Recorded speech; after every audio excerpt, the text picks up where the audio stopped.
El siguiente segmento es clasificación F, formativo, educativo cultural. A, apto para todo público.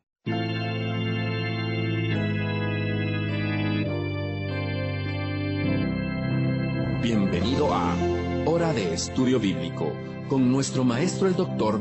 Lehman Strauss. Este estudio es el resultado del tiempo personal con el Señor, el ministerio pastoral y la experiencia en conferencias bíblicas del Dr. Lehman Strauss. Él nos instruye y alienta con la enseñanza de la palabra de Dios. Ahora, el Dr. Strauss.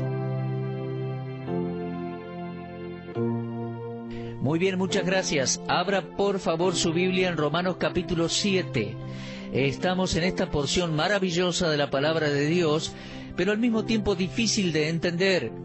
Les cuento que alguien me preguntó el otro día qué libros recomiendo en cuanto a la epístola de Romanos. ¿Qué comentarios puedo recomendar? Bueno, hay varios. Tengo una biblioteca bastante grande y creo que uno de los más utilizados por los estudiantes es Romanos versículo por versículo de William Newell. También de años atrás tenemos los escritos del Dr. Roy Lauren. Su comentario se llama Romanos, donde comienza la vida. Y para el que sabe griego, W. E. Vine escribió un maravilloso comentario versículo por versículo. Otro de los comentarios antiguos estándares es el de el Dr. Charles Hodge. Creo que ese le va a ser de utilidad. También el Dr. Herman Hoyt, que fue presidente del Seminario de la Gracia. Él escribió un libro titulado El primer estudio teológico en Romanos. Y después, el hombre que precedió como pastor al Dr. Lehman Strauss en la iglesia Highland Park en Michigan, William Coleman, escribió un libro muy bueno en cuanto a la epístola a los romanos, titulado La Catedral de la Verdad Cristiana. Bueno, esos son solo algunos de los tantos libros comentando Romanos que tengo en mi biblioteca, y además conozco muchos más que existen y están en las librerías. Pero creo que el hombre que más ha hecho para hacernos comprender la epístola a los romanos años atrás es el Dr. Martin Lloyd-Jones. Y en ocasiones muchos de sus comentarios yo cito a lo largo de nuestros estudios. Bueno, mis amigos, abran por favor sus Biblias en Romanos 7. Quiero recordarle la importancia de familiarizarse con esta porción de la Escritura. Es bueno leer libros, es bueno leer comentarios que nos ayuden a comprender la Biblia, pero el primer gran paso para comprender el significado de una porción de la Escritura es saber lo que dice. Así que siga leyendo Romanos 7 y pidiendo que el Espíritu Santo nos ilumine. Bueno, en nuestro último estudio nos quedamos en versículo 7 del capítulo 7 de Romanos. Desde allí vamos a avanzar, pero antes vamos a orar a Dios. Dios, gracias por este espacio radial, gracias por este tiempo para estudiar la Biblia y compartirla con nuestros oyentes. Señor, ilumínanos en el correcto sentido de tu palabra. Ilumina a los jóvenes, a las familias, a los matrimonios, a las personas mayores. Necesitamos entender y aplicar tu palabra, creerla y vivirla. Háblanos, Dios, por favor, te lo pedimos en el nombre de Cristo. Amén. Les decía que en nuestro último estudio nos quedamos en capítulo 7 y versículo 7 de Romanos. Cuando uno se fija en comentarios y estudia la historia de la interpretación, o los intentos en interpretar la epístola a los romanos, encontrará que este capítulo en particular es el que ha levantado mucho desacuerdo, porque muchos se han preocupado por una o dos cosas en el capítulo. Es por eso que debemos familiarizarnos bien con lo que dice y con el contexto. Y para eso uno tiene que constantemente regresar al capítulo 5 o releer el 6 y también después releer el 7. Pablo está tratando el tema de la santificación, así que aquí en el capítulo 7 continuamos con lo que el apóstol ha estado diciendo en los versículos anteriores. En Romanos 5:20 subrayó que la ley se introdujo. Luego en el 6, versículo 14, dijo que el pecado no reinará, no tendrá dominio sobre nosotros, porque ya no estamos bajo ley, sino bajo la gracia. Y en este punto el interrogante sale a la luz, capítulo 7, versículo 7, preguntando, ¿qué pues diremos? ¿La ley es pecado? Y la pregunta sale a la luz a causa de lo que Pablo estaba diciendo en cuanto a la ley. Él vino diciendo que la ley no podía salvar, que la ley no podía justificar. Pero en Romanos 7, 7 al 12, él sintió que necesitaba vindicar la ley, que necesitaba vindicar el carácter y la naturaleza de la ley.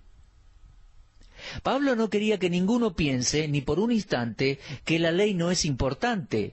Así que al llegar al versículo 7, uno está listo para comenzar con esta segunda parte de Romanos 7. Ahora, la disputa, el desacuerdo, la discusión, sale a flote porque se asumió que el propósito principal de Pablo en este capítulo es el de contar su propia experiencia para dar así su testimonio. Mire, yo no pienso que eso sea lo que Pablo estaba tratando de hacer, para nada. Su objetivo aquí en el capítulo 7 no era dar su experiencia personal.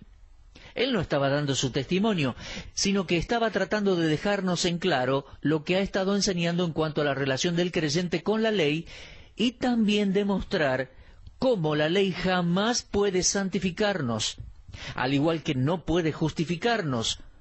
Así que dice, como respuesta a la pregunta del versículo 7, dice, en ninguna manera. Eso significa que la persona que está haciendo la pregunta no ha comprendido nada de lo que Pablo estaba diciendo acerca de la ley. Él no estaba condenando a la ley, no estaba diciendo que la ley era pecado. Pablo da la respuesta a esa pregunta en el versículo 7, dice, en ninguna manera. Ahora, ¿cómo es que Pablo enseña lo opuesto a decir que la ley es pecado?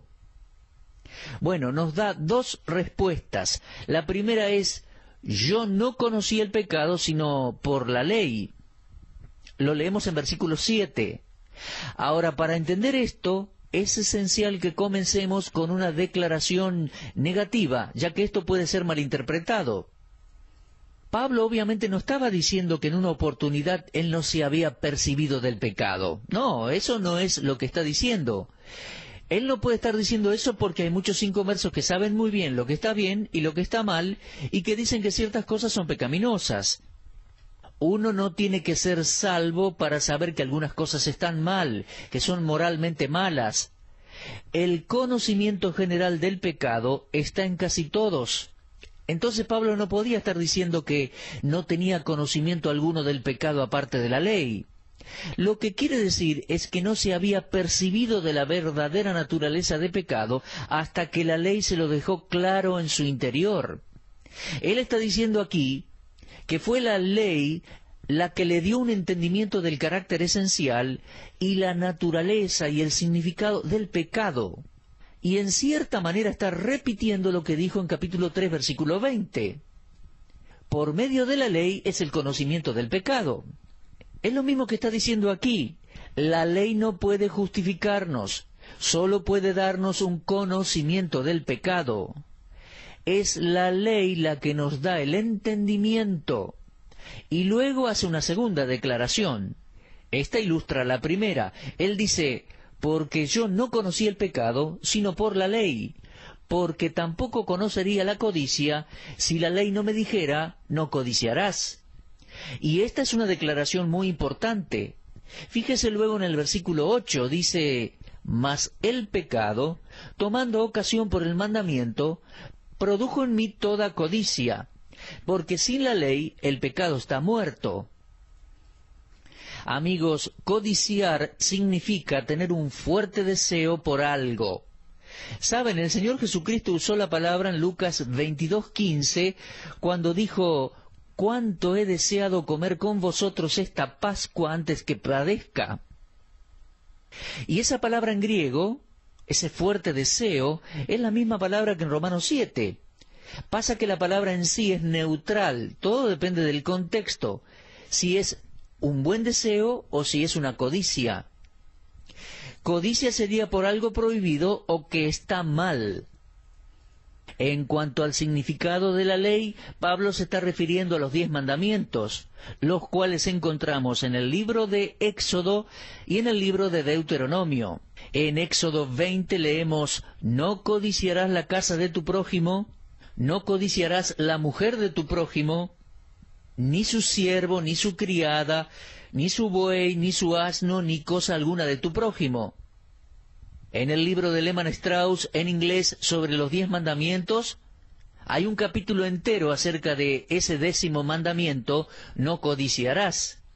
En otras palabras, no debemos desear cosas que no nos pertenecen, que otros poseen. Y él está diciendo aquí: yo no hubiera sabido que la codicia era pecado en sí, si la ley no me lo hubiera dicho. Esa era una realidad del apóstol antes de su conversión, y era una realidad en la vida de todos los fariseos.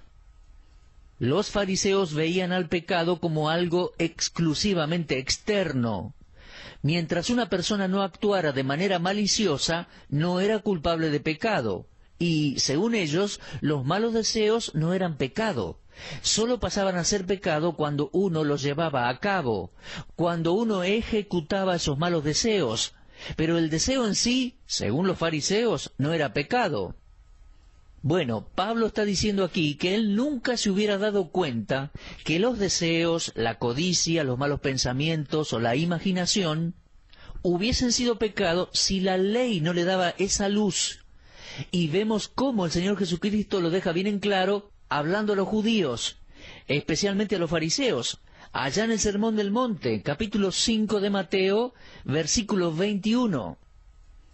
Los fariseos estaban enseñando a la gente a engañarse a sí mismos, y pensaban que uno no mataba, en efecto, a una persona, entonces no era culpable de homicidio.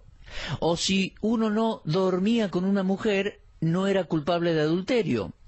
Pero el Señor profundizó la ley y les dijo: yo os digo, cualquiera que mira a una mujer para codiciarla, ya adulteró con ella en su corazón. ¿Se da cuenta? La ley dejó bien en claro la pecaminosidad del pecado. Y ese es el punto principal aquí en Romanos capítulo 7.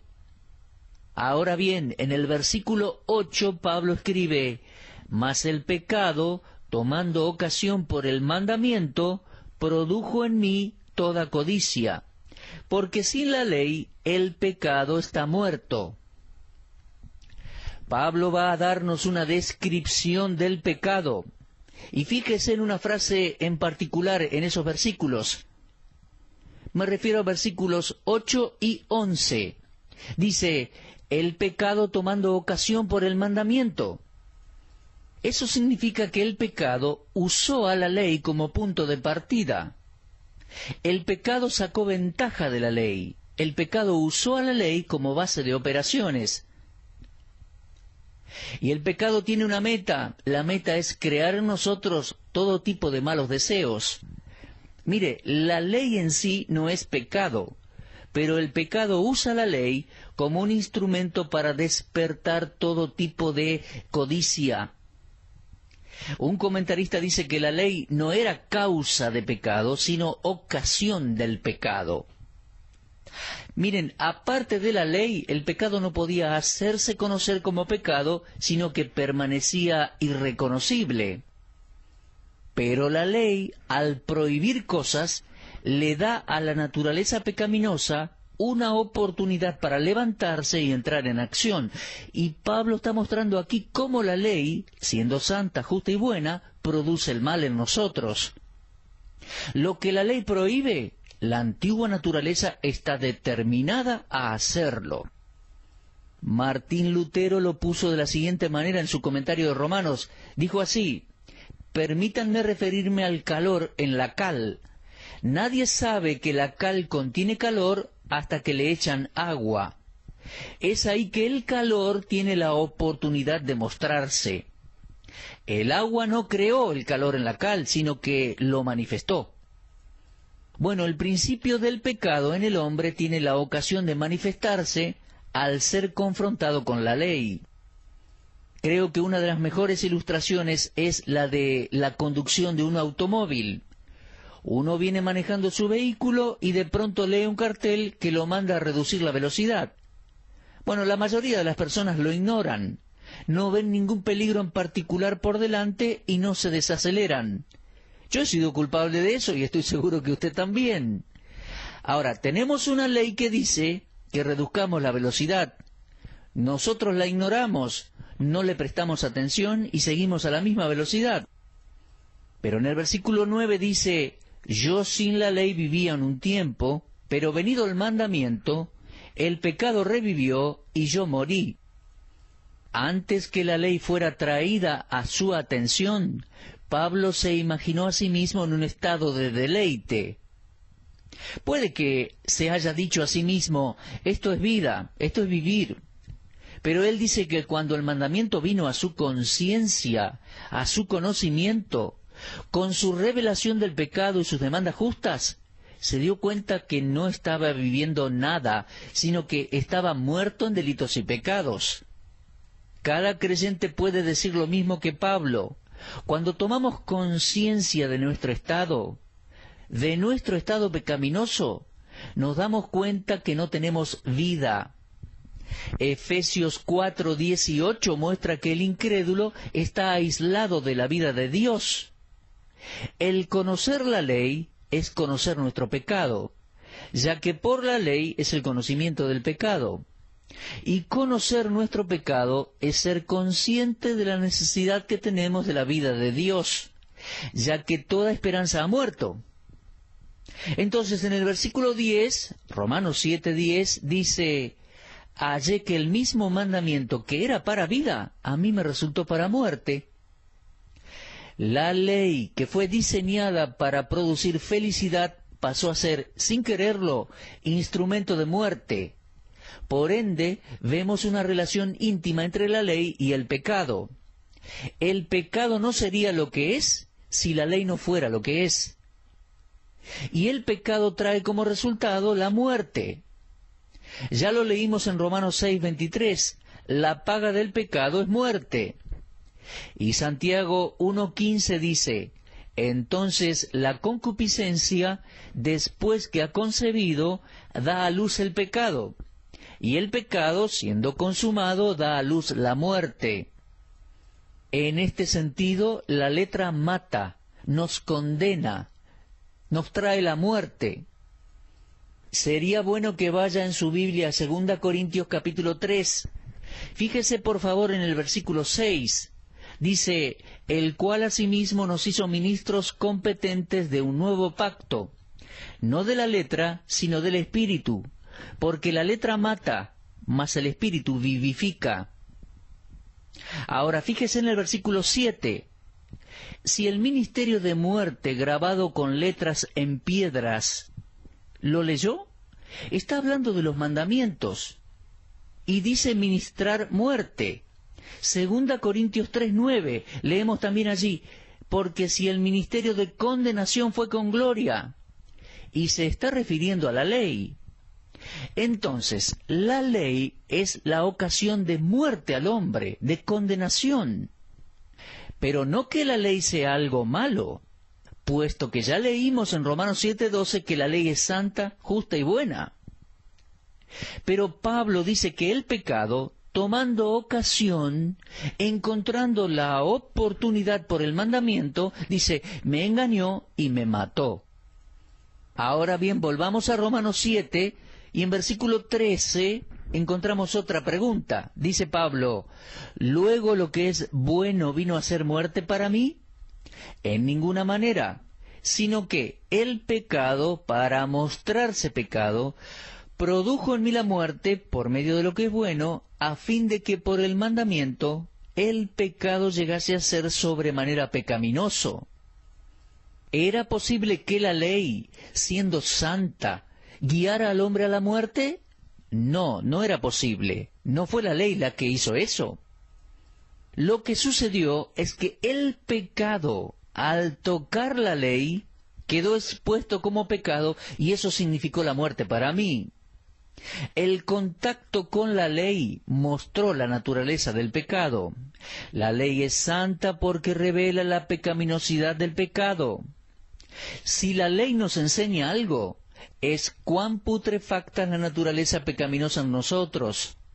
Nos enseña que no hay esperanza para nosotros en el esfuerzo propio.